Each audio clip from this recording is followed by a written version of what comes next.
Now we're speaking to you, and you're in New Orleans, my favorite town, and I haven't been there in way too long, and often come for Jazz Fest or Voodoo Fest or some of the great, just coming anytime. I love the Yeah. architecture, music, restaurants, the people. Uh, Tell us a little bit about what's happening with Jazz Fest and other festivals. I believe you have some insight on Beignet Fest. Yeah, so but the festivals all made a conscious decision to move to the fall, the major spring festivals that are held here in the Crescent City. And they worked with a lot of the other festivals that are in the fall already.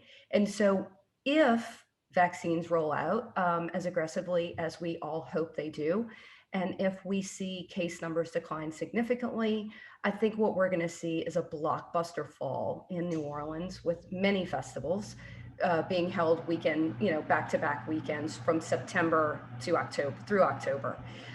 With the Beignet Fest, which is a client we work with, um, you talk about staying focused on what stakeholders reasonably expect of you in a crisis.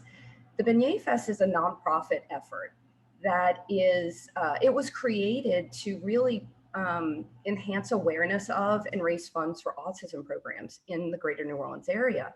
And so, in addition to being a great family friendly, wonderful festival that celebrates an iconic dish known to New Orleans, the classic beignet in all its forms and fashions.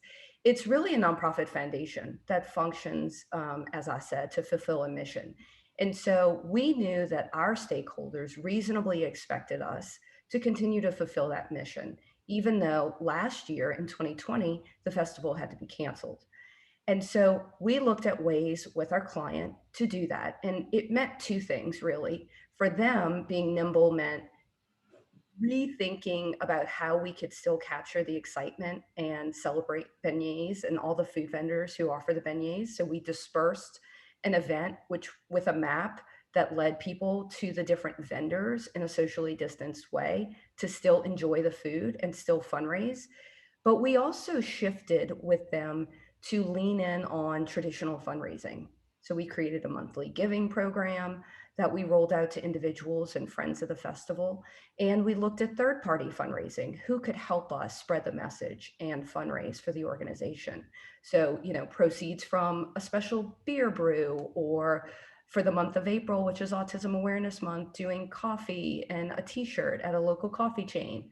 So those are the ways that they stayed nimble and stayed focused while still fulfilling their mission. I think it was a great example and a case study of an organization very focused and very strategic, continuing to move forward and evolve as an organization, even though they couldn't hold their earmarked festival, which everybody knows them for.